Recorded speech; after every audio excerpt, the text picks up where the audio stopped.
Bună ziua, dragi prieteni! Sunt Olga și vă spun bine ați venit la Secretele Grădinarului. Astăzi avem calendarul grădinarului pentru luna aprilie. Deja intrăm în a doua lună a primăverii și suntem foarte aglomerați.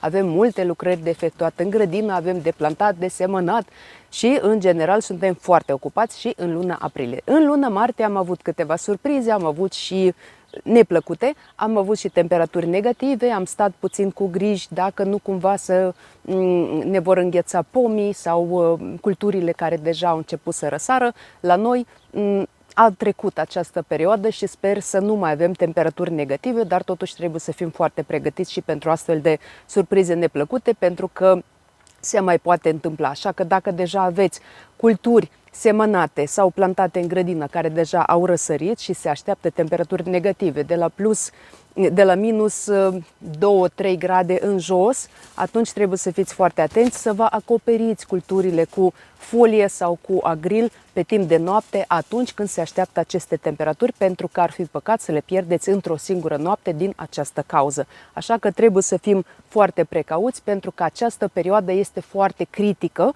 și temperaturile pot fi oricând negative. Noi nu știm acest lucru, nu știm ce se poate întâmpla, uneori și ninge în luna aprilie. Sperăm să nu avem astfel de momente, dar trebuie să fim pregătiți. Așa că astăzi vorbim despre acele culturi pe care le putem planta sau semăna în luna aprilie și acele lucrări pe care le putem efectua. Între timp, abonați-vă la canalul meu, apăsați pe clopoțel și alegeți toate notificările ca să fiți notificați de fiecare dată când apare un episod nou. Și nu uitați să apăsați pe like dacă acest video vă este util și interesant, iar noi începem. Acum suntem în sera mea. Este o seră nouă pe care am primit-o cadou de la soțul meu. Dacă tot se apropie ziua mea de naștere, acest cadou a fost cel mai bun cadou pe care îl puteam primi vreodată. Așa că nu mai am seră mică de tip tunel, am o seră bună, are 2 metri lățime și 5 metri lungime și pot umbla liniștită pentru că ea este destul de înaltă, are 2 metri și 20 dacă nu mă înșel, așa că este foarte bine. Am pus pe perimetru baloți de paie și pe acești baloți mi-am așezat lădițe cu răsaduri. În acest moment am răsaduri de ardei și vinete care deja au fost plantate în ghivece. Iată, data trecută când am vorbit, răsadurile mele erau încă în pastile cu turbă și iată, acum pastilele mele cu turbă au fost plantate în pahare individuale și răsadurile se dezvoltă mult mai repede pentru că acum au și spațiu, le-am pregătit și un substrat foarte gustos, așa cum am mai vorbit și în alte video. Substratul pe care îl pregătesc constă din turbă, 8 părți, vermicompost, o parte și una sau două părți de perlit sau vermiculit. Eu folosesc perlit de regulă, așa că toate aceste ingrediente se amestecă foarte bine și putem să folosim astfel de substrat pentru răsadurile noastre. Și atunci când am plantat pastilele mele cu răsaduri în acest substrat, am și udat în aceeași seară, am udat răsadurile cu o soluție pe bază de tricoderma. Mulți grădinari mă întreabă cum se pregătește soluție pe bază de tricoderma sau pe bază de Bacillus subtilis. Toate aceste informații le găsiți pe ambalaj, pentru că ele nu sunt universale, ele depind de acel produs pe care îl aveți dumneavoastră. Ați cumpărat un biopreparat sau orice alt preparat și citiți informațiile de pe ambalaj, pentru că, de exemplu, eu folosesc biopreparate care se pot folosi un plic la 10 litri de apă și iată că acum câteva zile mi-a scris cineva că a găsit biopreparate care se folosesc un plic la 1 litru de apă. Tocmai de aceea citiți aceste informații, le găsiți întotdeauna pe ambalaj. Aceasta a fost o mică introducere. Acum vorbim despre răsaduri, ce facem cu ele în luna aprilie. În luna aprilie repicăm răsadurile sau le transplantăm în vase mai mari. Cum ne dăm seama că a venit momentul să le repicăm sau să le transplantăm în vase mai mari? Ce înseamnă repicare? Repicare înseamnă transplantarea răsadurilor din răsadnițe comune, orică ele au fost semănate în ghivece, în jardiniere, adică mai multe semințe într-un singur vas, sau dacă ați semănat răsadurile dumneavoastră în răsadnițe amenajate direct în grădină.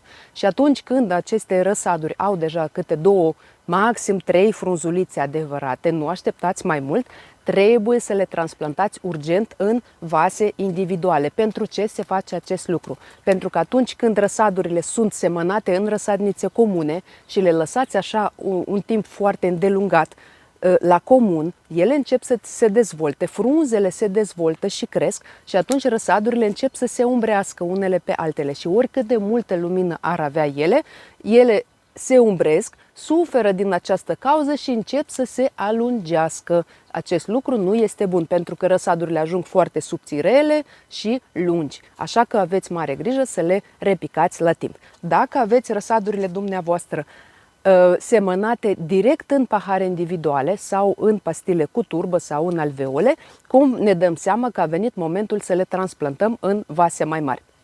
La fel, prima dată ne uităm la frunzulițe când avem două frunze adevărate și dacă vorbim de alveole sau de pahare mici, rădăcinile încep să iasă prin găuri de drenaj, se vede acest lucru, sau dacă vorbim de pastile cu turbă, atunci rădăcinile deja ies prin pastilă, prin acel înveliș cu care este îmbrăcată pastilă cu turbă. Așa ne dăm seama că a venit momentul să plantăm răsadurile noastre în ceva mai mare. De foarte multe ori am primit întrebarea: de ce trebuie să semănăm ardeii prima dată într-un vas mic, apoi îi transplantăm în vase mai mari și tot așa? De ce nu putem semăna ardeii direct într-un vas mare, de exemplu de 500 de mililitri?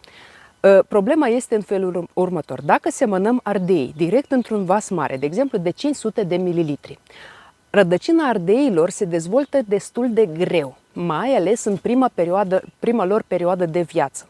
Și atunci rădăcinile vor fi foarte mici, iar substratul care va fi sub rădăcină va fi mult ca și volum, da? Și în cazul acesta, acel substrat, până când rădăcinile vor ajunge să ocupe acel substrat, el va sta degeaba. Așa să-i spunem, că stă degeaba. Și el se va tasa, se va tot tasa și de asemenea, nefiind locuit de rădăcinile ardeilor, acel substrat poate să-și schimbe și pH-ul. Și ca rezultat, când ardeii vor ajunge, dacă vor ajunge până jos, până la fundul acelui vas, substratul deja nu va fi bun și atât de fertil și atât de bun pentru răsaduri. De aceea se recomandă să plantăm ardei în ceva mai mic, apoi transplantăm în pahare de 250 de mililitri și la nevoie, dacă observăm că rădăcinile ardeilor deja ies pe aici prin găuri de drenaj, mai transplantăm o dată ardeii în vase mai mari, 300 de mililitri, poate 400 de mililitri. La roșii, sigur că această procedură este iarăși obligatorie, pentru că la roșii și rădăcinile lor cresc mai repede și atunci roșiile se transplantează tot așa, se seamănă într-un vas, se transplantează într-un vas mai mare și pe urmă se mai transplantează odată cam cu 2 săptămâni înainte de plantarea lor în grădină, pentru că mai ales în luna mai, răsadurile de roșii cresc mai repede, este mai cald, este mai mult soare și atunci doar în 2 săptămâni, dacă transplantăm roșiile din pahare de 250 în 500 de mililitri, în pahare de 500 de mililitri, o să observați că în 2 săptămâni rădăcinile roșiilor o să ajungă până la fundul acelui vas mare. Și acest lucru este foarte bun pentru că rădăcinile vor fi libere, nu vor sta înghesuite și planta nu va suferi. Și încă un lucru, atunci când schimbăm ghivecele sau paharele la transplantarea răsadurilor, pregătim un nou substrat în care adăugăm din nou vermicompost, ceea ce asigură și hrană pentru răsadurile noastre. Dacă tot vorbim de răsaduri, m-au întrebat mulți grădinari, de câte ori trebuie să stropim răsadurile cu biopreparate. Răsadurile se stropesc cu biopreparate poate odată la 2-3 săptămâni, dar atunci când le transplantăm dintr-un vas în altul, putem să udăm răsadurile noastre de fiecare dată la transplantare cu o soluție pe bază de tricoderma și acest lucru va ajuta rădăcinile răsadurilor să se dezvolte mai bine și de asemenea va proteja planta împotriva bolilor. Dacă ați observat boli sau dăunători la răsaduri, acționați urgent. Izolați acele plante care au probleme și le tratați. Dacă observați că boala este avansată sau dăunători sunt prea mulți și deja planta se vede că este afectată, mai bine aruncați astfel de răsaduri, pentru că o să vă chinuiți foarte mult cu ele, ele fiind afectate de mici, s-ar putea să nu dea acel randament la care vă așteptați dumneavoastră. Așa că trebuie să fim foarte atenți ca răsadurile noastre să fie sănătoase și fără dăunători. Ce putem planta sau semăna direct în grădină? În luna aprilie putem semăna următoarele culturi: salată verde, spanac până în 10-15 aprilie, morcovi, sfeclă roșie, mangold, pătrunjel, păstârnac, țelină, leuștean, mazăre până în 10 aprilie, ridic de lună, ceapă, semințe, măcriș și alte culturi. Dacă am scăpat vreo cultură, vă rog să scrieți în comentarii ce mai semănați dumneavoastră în luna aprilie. Putem planta de asemenea ceapă și usturoi de primăvară. Nu este târziu pentru plantarea acestor culturi, așa că puteți încă să plantați ceapă sau usturoi.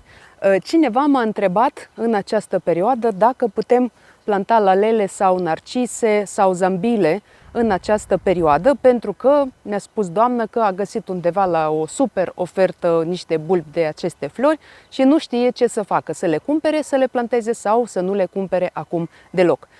Răspunsul este în felul următor: puteți să plantați aceste flori acum, chiar dacă este târziu, dar dacă le plantați acum, ele vor înflori în anul următor. Așa că puteți să le plantați, dar să nu vă așteptați că ele vor înflori anul acesta.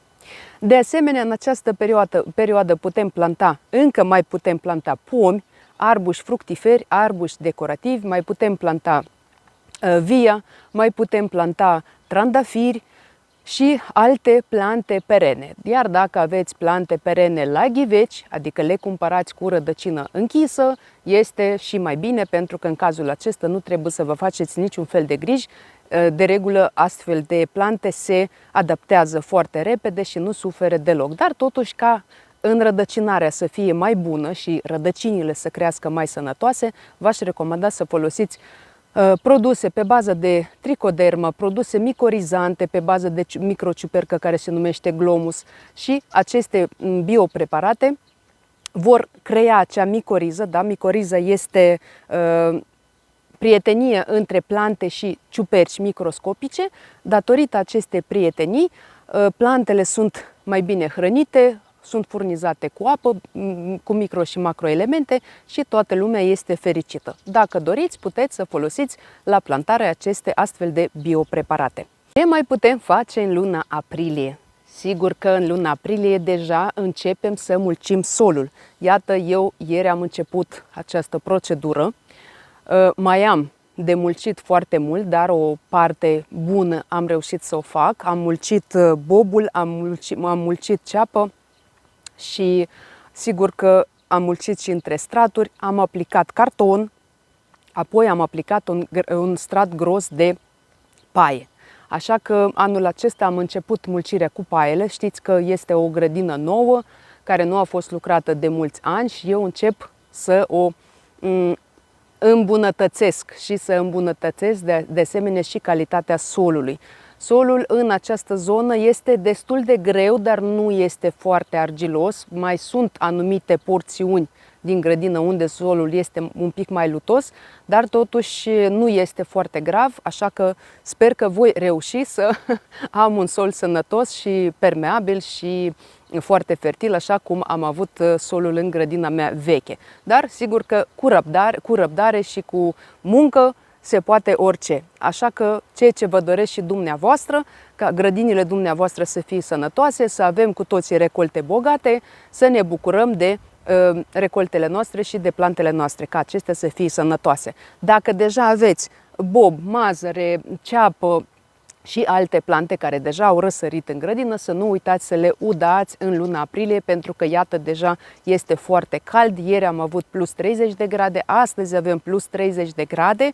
Săptămâna viitoare se va răci puțin, dar apoi din nou temperaturile vor crește. Și dacă nu vom avea destule ploi, sigur că trebuie să udăm plantele noastre. Ține minte că perioada critică, una dintre perioadele critice la majoritatea plantelor, este atunci când planta, când sămânța germinează, când planta răsare și imediat după răsărire, când planta este încă mică, nu are rădăcină bine dezvoltată și încă nu poate săracă să își caute apă la adâncimi mai mari. Și atunci trebuie să intervenim noi, să ajutăm plantele noastre în perioade în care nu plouă. Chiar dacă este primăvară, ni se pare nouă că solul este umed în interior, dar nu uităm că plantele noastre fiind încă mici, ele încă nu au această posibilitate să își caute apă la adâncimi. Așa că le ajutăm în această perioadă dacă la noi nu plouă.